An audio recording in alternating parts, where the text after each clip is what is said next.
নির্বাচন কমিশনে এই মুহূর্তে ব্রিফিং চলছে, আমরা সরাসরি চলে যাচ্ছি সেখানে। মানিক শিকদার রয়েছেন আমাদের প্রতিনিধি, সেখানে মানিক শিকদারের কাছে এই বিষয়ে আরেকটু জানবো। মানিক, আপনি নিশ্চয়ই আমাকে শুনতে পাচ্ছেন। কি অবস্থা, কি খবর আছে আপনার কাছে? আরো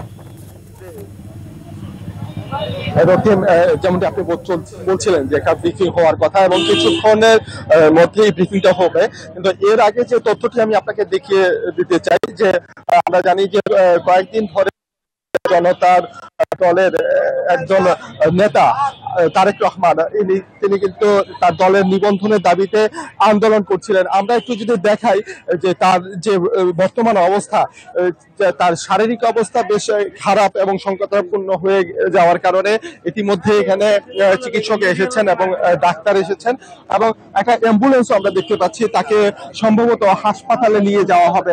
আমরা তারেক রহমানের 126 ঘন্টার যে অনশনটা চলছে, আমরা সবশেষ অবস্থা আমি জানানোর জন্য একটু তারেক রহমানের সাথে একটু কথা বলার চেষ্টা করবো। উনি আসলে বেশ অসুস্থ হয়ে পড়েছেন, তারপরে একটু জানতে চাইবো যে আপনার শারীরিক অবস্থা এখন কি, এবং আপনার তো 126 ঘন্টা পার হয়ে গেল, এখনো পর্যন্ত আপনি এই অবস্থানে আছেন, আমরা দেখতে পাচ্ছি একটা অ্যাম্বুলেন্সও আছে।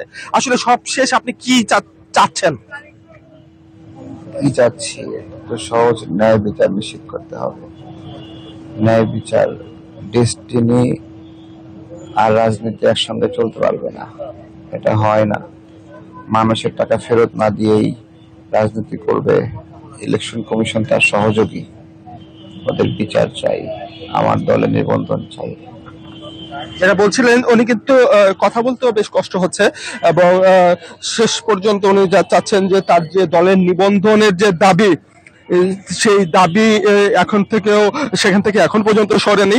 আমরা যদি দেখাই, একটি অ্যাম্বুলেন্স আমরা দেখতে পাচ্ছি, যেটা তার চিকিৎসকরা বলছেন যে তাকে আসলে দ্রুত চিকিৎসার প্রয়োজন এবং সেই জন্য একটি অ্যাম্বুলেন্স প্রস্তুত করা হয়েছে।